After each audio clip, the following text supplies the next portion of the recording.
सबसे बड़ी बात, आप क्या सोचते हैं? और जितने भी कमेंट में आपके पढ़ रही हूं, ये पता चल रहा है कि चिराग पासवान और तेजस्वी यादव ये बहुत मायने रखते हैं। और सबसे बड़ी बात है कि दो ही शख्स है जो कांटे की टक्कर देते हुए नजर आ रहे हैं, चिराग पासवान वर्सेस तेजस्वी यादव।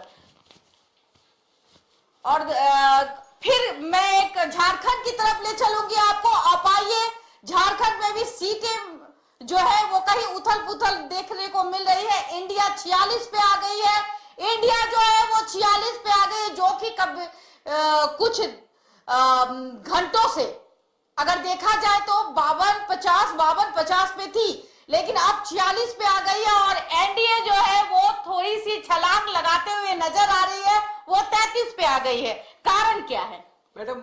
आपको देशवा के दर्शकों को एक चीज अपडेट कर दे, पूरे जो अभी झारखंड की बात कर ले, महाराष्ट्र की बात कर ले, तो दोनों जगह की जो रुझान जो है अब नतीजों में तब्दील होना शुरू हो चुका है। इन दोनों जगह पे, दोनों राज्यों में आपको बता दें तो महाराष्ट्र में पूर्णतः सरकार बनते हुए बीजेपी की दिख रही है। वहीं अगर झारखंड की बात कर ले तो यहाँ अभी रस्साकसी चल रही है, क्योंकि एनडीए और इंडिया का सीटों का जो मार्जिन है वो कभी ऊपर कभी नीचे चल रहा है, लेकिन इंडिया का कंप्लीटली बढ़त जो है वो बना हुआ है। ये दो राज्यों का हिसाब बता दिए आपको। बिहार की अगर बात कर ले तो बिहार में भी आधिकारिक पुष्टि के लिए बचा है, लेकिन 2 सीटों पर अभी भी जीत की बात सामने आ रही है और 2 सीटों पे अभी भी रस्साकसी चल रहा है। सबसे महत्वपूर्ण बात है मैडम कि जो रामगढ़ के सीट पर बीजेपी कैंडिडेट की बात हो रही थी कि लगातार वो बढ़त बनाए हुए थे, वहां पे बीजेपी ने सिंधमारी की है। और अब जो अपडेट है उसमें वहां पे बीजेपी के कैंडिडेट आगे हो गए हैं। ये तमाम तरीके का चीज है। और आपको बेलागंज की बात कर ले तो बेलागंज से मनोरमा भारती वो आगे चल रही हैं। और अगर यूपी की बात कर ले तो यूपी के 9 सीटों में से 6 सीटों पर बीजेपी की बढ़त है। और सपा की बात करें तो सपा 3 सीटों पर आगे है। खैर, अब अगर चतरा की बात करते हैं मैडम, चतरा में अगर कहा जाए तो चिराग पासवान, जैसे पहले के रुझान से ये लग रहा था कि चिराग पासवान का असर नहीं है, लेकिन अब जिस तरीके से रुझान जो सामने आ रहे हैं वहां ये पता चल रहा है कि चिराग पासवान अभी भी एक्टिव हैं, चाहे बिहार हो या झारखंड हो। उनकी लोकप्रियता जो है वो दिन प्रतिदिन बढ़ती जा रही है और रुझान में बढ़ती है, वही दिखाई दे रहा है। जी मैडम, जैसे आपने कहा कि चिराग पासवान को लेकर कि चतरा में बढ़ती हुई नजर आ रही है। पहले पीछे थे, लेकिन अब उनकी बढ़त हो गई है उनकी पार्टी की। जी। लेकिन आप एक बात बताइए, कहाँ मतलब कहीं ना कहीं चिराग फैक्टर जी मैम बहुत मायने रखता है एनडीए के लिए।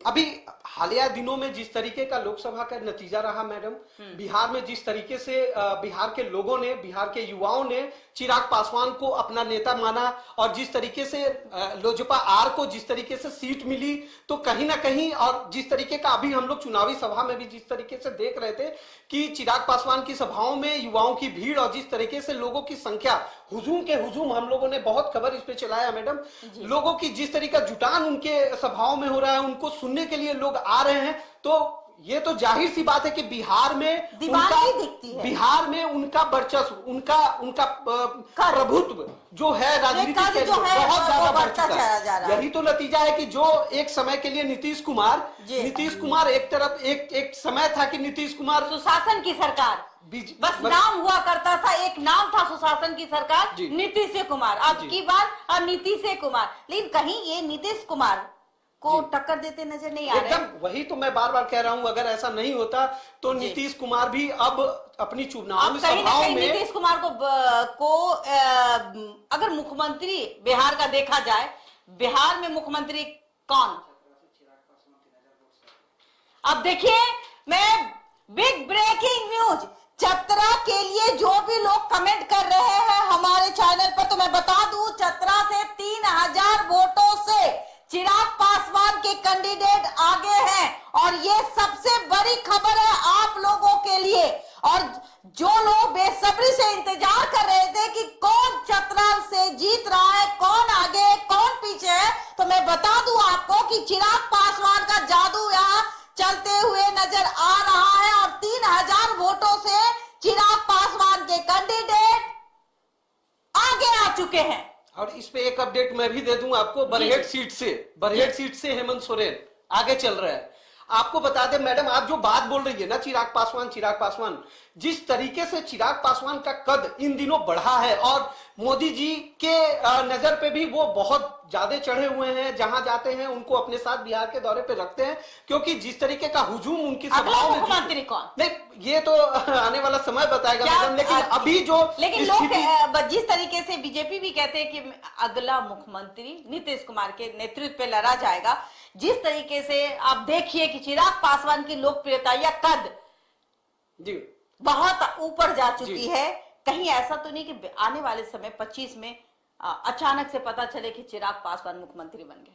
जी देखिए मैडम, ये एक अलग है, वो अपना उन लोगों का कोर कमेटी का फैसला होगा, लेकिन जिस तरीके से बार बार में हम लोग यही बात कह रहे हैं कि जिस तरीके से चिराग पासवान का कद बिहार की राजनीति में बढ़ते जा रहा है, अब बिहार की क्या बात कर ले, झारखंड में मात्र एक सीट लोजपा को दिया गया था और वहां भी वो अपनी उपस्थिति को जाहिर कर रहे हैं, तो कहीं ना कहीं इस बात हमारे दर्शक जुड़े हुए हैं इसलिए, और वो जानना चाहते हैं। देखिए बहुत दर्शक इच्छुक है, उत्साह है उनमें कि जो जिस कैंडिडेट को पसंद करते हैं उसके बारे में जानने की कोशिश करते हैं। और यहाँ राजेश कुमार कहते हैं कि इमामगंज से कौन आगे है, जरा इमामगंज से आपको बता दे दीपा मांझी की जीत हो चुकी है, उसकी आधिकारिक, देखिए राजेश जी मैं बता दूं उनकी आधिकारिक पुष्टि बाकी है, लेकिन वो जीत चुकी हैं उस सीट से, इमामगंज से आधिकारिक पुष्टि भी थोड़े देर में हो जाएगी। इमामगंज से बीजेपी की हम पार्टी मतलब एनडीए कैंडिडेट दीपा मांझी की जीत,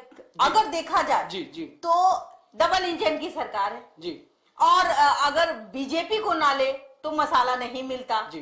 तो जाहिर सी बात है कि मैं बताना चाहूंगी अपने दर्शकों को कि इमामगंज से दीपा मांझी जीत चुकी है। मैडम आपको, लेकिन देशवा के दर्शकों को एक रुझान जिस तरीके का, हम बिहार की बात कर रहे हैं, जी। बिहार में बैठे हैं, बिहार के दर्शकों को देशवा ने ये बताना चाहे कुछ जो रुझान का जो गणित है मैडम, वो जिस तरीका वहाँ वो जिस तरीके का है वो आप लोगों को समझने की जरूरत है। आपको बता दें कि वहां पे सुरेंद्र यादव के बेटे वो वहां से कैंडिडेट हैं, विश्वनाथ यादव, और वहां से मनोरमा देवी है।